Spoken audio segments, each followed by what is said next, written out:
From the foregoing, it may be understood that although God is omnipotent, yet some things are said to be impossible. For it has been shown above that there is an active power in God, but that there is no passive power in him had already been proved above in the first place. But according to both powers, we are said to be able. Therefore God cannot do that which is the power of a passive power. But what these things are, we must investigate. First then, the active power is to act, but the passive power is to be. Wherefore in those alone there is power to exist which have matter subject to contrariety. Therefore, since there is no passive power in God, God cannot do whatever belongs to his being.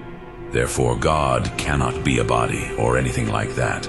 Still, the movement of this passive power is an act. Therefore, God, to whom passive power does not belong, cannot be changed. But it can be further concluded that it cannot be changed according to each species of change.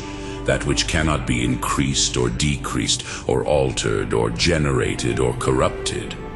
Further, since the failure of something is corruptible, it follows that it cannot fail in anything. In addition, every failure is due to some deprivation, but the subject of privation is the power of matter. Therefore, it cannot fail in any way. Still, since weariness is due to a lack of strength and forgetfulness is due to a lack of knowledge, it is clear that one can neither be tired nor forget.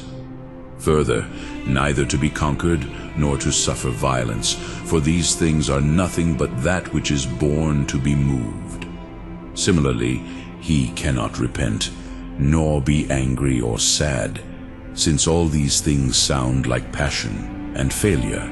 Again, because the object and effect of the active power is the being made, but no power has operation where the reason of its object is lacking, just as the sight does not see when the visible is lacking in action. It must be said that God cannot do anything that is contrary to the reason of a being, insofar as it is a being, or of a made being insofar as it is done. But what these things are we must inquire. First, therefore, it is against the reason of being, that which takes away the reason of being. Now the reason of a being is taken away by its opposite, just as the reason of man is by its opposites or its parts. But the opposite of being is non-being. Therefore God cannot do this, to cause at the same time to be one and the same and not to be, which is contradictory to be at the same time. Still, contradiction is included in contraries and privative opposites, for it follows, if there is white and black, that there is white and not white, and if there is a seeing and a blind, that there is a seeing and not seeing. Hence it is also for the same reason that God cannot make opposites to exist at the same time according to the same thing. Further, to the removal of any essential principle follows the removal of the thing itself. If then God cannot cause a thing to be and not to exist at the same time, neither can he cause a thing to lack any of its essential principles while it itself remains, just as man has no soul. In addition, when the principles of certain sciences, such as logic, geometry, and arithmetic, are taken from the only formal principles of things from which the essence of a thing depends, it follows that God cannot do the opposite of these principles, just as a genus is not predicable of a species, or that the lines drawn from the center to the circumference are not equal, or that a right triangle does not have 3 angles equal to 2 right angles. From this also it is clear that God cannot do what was not in the past, for this also includes a contradiction, for it is of the same necessity to be something while it is, and to have been something while it was. There are also certain things which are contrary to the reason of being made as such, which also God cannot do, for everything that God does must be done. From this it is clear that God cannot make God, for it is the reason of the fact that its existence depends on another cause, which is contrary to the reason of what is called God, as is clear from the foregoing. By the same token, God cannot make anything equal to himself, for that whose being does not depend on another is rather in its being and in the other positions that which depends on another, which belongs to the reason of being made. Similarly, God cannot cause anything to be preserved in existence without him, for the preservation of the existence of each depends on its cause. Hence, it is necessary that when the cause is removed, the effect must be removed.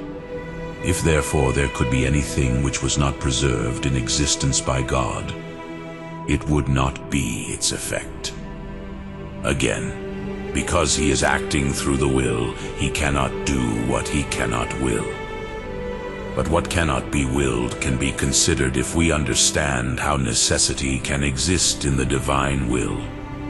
For what is necessary to be, it is impossible not to be, and that which is impossible to be must not be. Now it is clear from this that God cannot cause himself not to be, or not to be good or happy, because he necessarily wills himself to be good and happy, as was shown in the first part. Again, it was shown above that God cannot will any evil.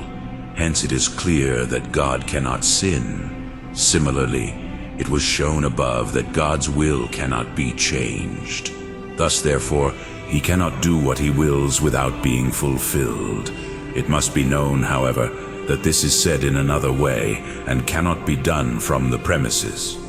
For the premise is simply that God can neither will nor do, but God can indeed do or will of this kind, if his will or power are considered absolutely, but not if they are considered as presupposed will from the opposite. For the divine will has no necessity with respect to creatures, except by supposition, as was shown in the first. And therefore all these expressions, God cannot do the opposite of what he has decreed to be done, and whatever is said in the same way, are meant compoundly. For in this way they imply the supposition of the divine will of the opposite. But if they are meant divided, they are false, because they respect the power and will of God absolutely. But just as God acts by will, so also by understanding and knowledge, as has been shown. By the same token, therefore, he cannot do what he did not foresee that he would do, or let go of what he foresaw that he would do, by which he cannot do what he does not want to do, or let go of what he wills, and both are granted and denied in the same way, namely that the aforesaid cannot be said to be impossible, not indeed absolutely, but under a condition or from a supposition.